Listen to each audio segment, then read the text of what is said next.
Hi, Kyle. Hi, Robin. Long time no talk. See?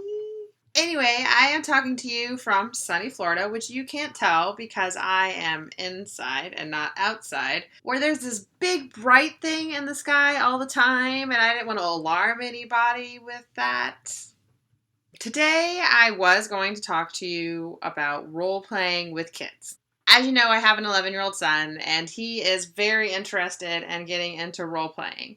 So I thought it would be fun to DM a few one-shot campaigns for him and his friends. So I went and got some D&D stuff. I went and got the starter set, which comes with generic blue dice, a beginner's campaign, and pre-generated characters. I got these adventure things, which are adventures for characters 1st to 3rd level. And they come with an adventure to play, obviously, and they come with the super sweet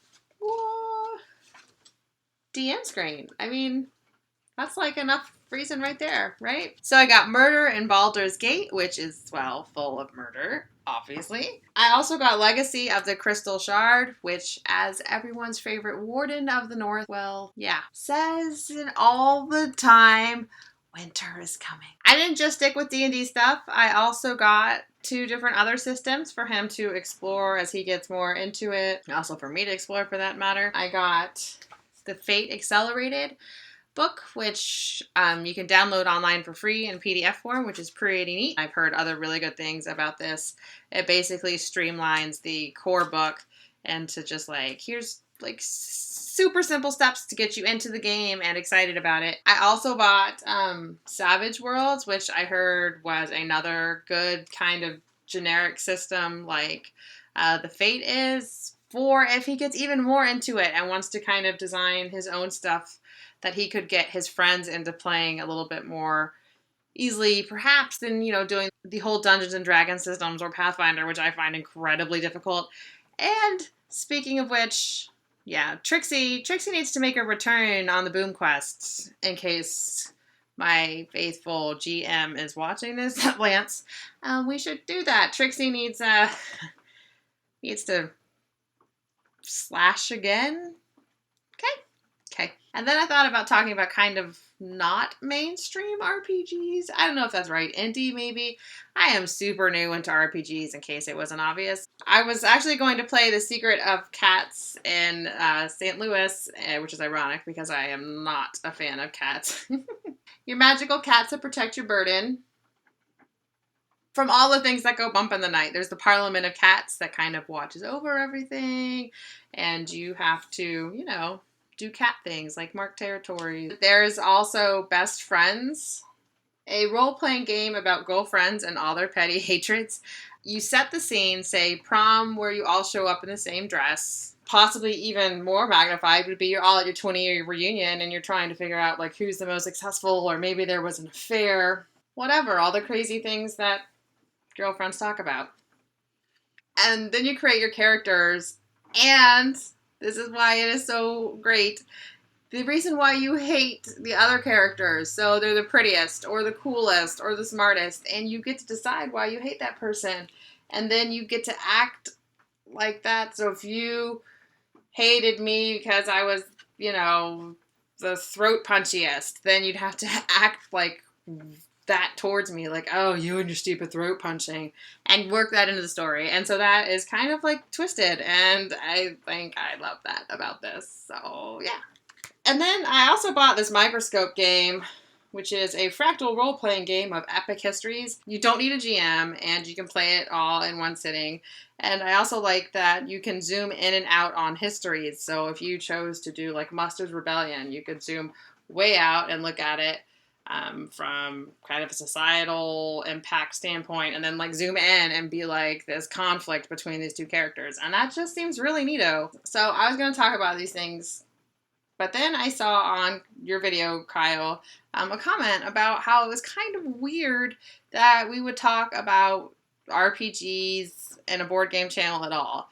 And I know this commenter, and if I was in Salem tomorrow night, I would most assuredly throat punch him.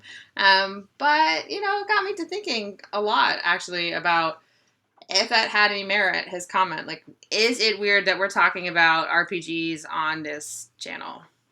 And I would just like to point out a few things, if I may. Number one, if you are searching for RPGs, you need to type in tabletop RPGs if you want to find the ones like I mentioned just now, or you get into video games. Number two, while I think that all games can be role played with a little imagination, there are actually board games that are role-playing games, but board games. I think a really obvious one here would be Heroquest, designed by Stephen Baker. It's dungeon crawling goodness, and I would talk about this more, but it's kind of like a grail game because it's not in print, and everyone's like, oh, HeroQuest. I say that, but I feel like they were trying to kickstart it, and there was a problem with kickstarting it because of licensing or something. Anyway, not talking about it, but that's probably a big one people think about.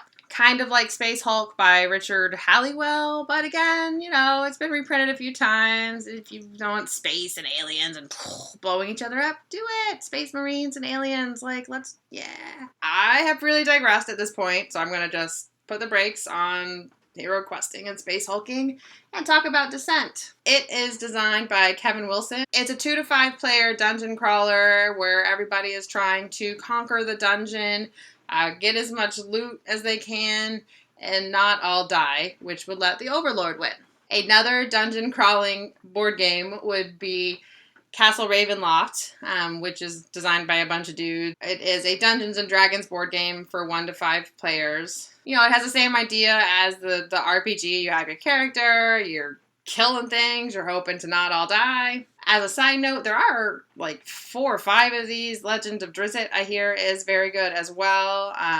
There's others that aren't as good. Then there's the Dungeon Command, which can expand these games, but I think also be played alone. And I'm also very tempted to get every time I see them, but don't, because I don't know why I don't get them. But I'm tempted to get them because my son is, like I said, very interested in this world, and I think it would be cool for him to have kind of like a modular thing that he could just take in the box, perhaps, versus like a book.